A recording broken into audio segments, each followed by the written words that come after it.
Sige po. Hi. Hello po, good Ano evening. lang, how would you describe 2023?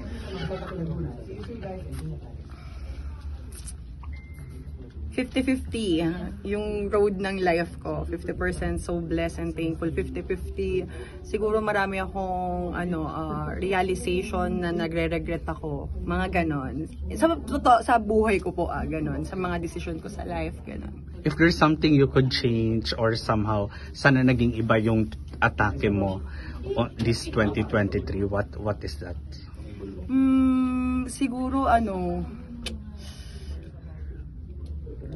sana mas naging focus ako sa kasi dati every other day ako nag-upload. So recent parang every week na lang or kaya medyo natagalan ako kasi hindi ko ma-process yung problem and work ng sabay, hindi kagaya noon. So medyo nadadala rin ako ng mga personal problems ko sa araw-araw. And hindi ako talaga ganun nakapag-focus, but still thankful pa rin ako kasi marami pa rin po talagang blessing na dumating sa akin. And what do you consider your biggest surprise this year? This year, siguro yung boyfriend ko. Kakapost ko lang, my best gift 2023. Kasi ang dami niyang naitulong sa akin. Lalo na yung pagtingin ko sa sarili ko, yung self-value ko, gano'n. Medyo sa dami ng pinagdaanan ko, bumaba talaga yung So, nawala yung tiwala ko sa sarili ko, but naibabalik niya yun unti-unti. Pinaparealize niya sa akin na kailangan ko lang galingan. Kung paano niya ako supportahan, ang laking impact nun sa buhay ko po. So how do you sustain considering na you have that anchor in your life already? Kailangan natin magdasal. Kailangan talagang isosustain mo na lang yung pagdadasal mo na sana patuloy pa din kung ano yung nangyayari sa natin. Ayun po. And kanina earlier I heard bet mo si Wilbert makasama sa isang Kasi nagbibiruan kami kanina Sabi pero, ko, ano ba yan? Akala ko ikaw yung unang mga kapartner ko sa movie, ganon. Kasi tagal na po namin magkaibigan ni Wilbert Matagal na po talaga. And naman, naglo-look forward din talaga ako na trabaho ko siya dahil isa yan sa mga matatalik kong kaibigan na kaya kong maging ako lang sa sarili ko on the set siguro.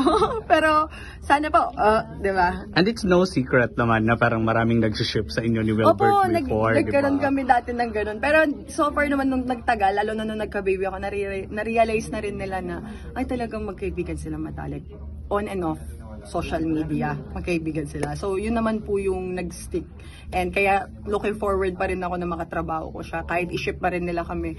Kasi kami dalawa may suporta pa rin kami sa isa't isa. Ako support ako sa kung anong career niya, ganun din siya sa akin. So, thankful ako na may ganun akong mga klase ng friends.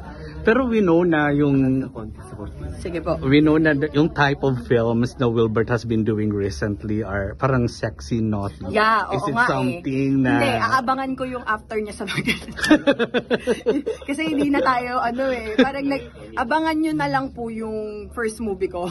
Panoorin nyo na lang po kung gusto nyo po makapanood ng gano'n.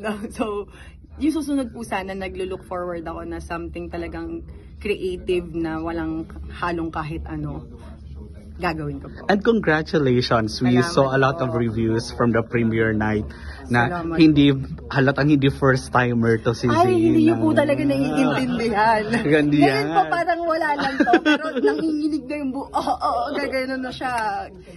Talagang nilalakasan ko lang po talaga yung loob ko. Pakakapalan na mukha. Kailangan ko gawin ko ano yung dapat. And hindi naman po ako nagsisising ginagawa ko. Talagang na-challenge din naman ako pagdating sa sarili ko na after nitong mga ganito, pagtitingnan ko, kinaya mo girl, kaya mo. How was it for you, yung getting those kind of feedback?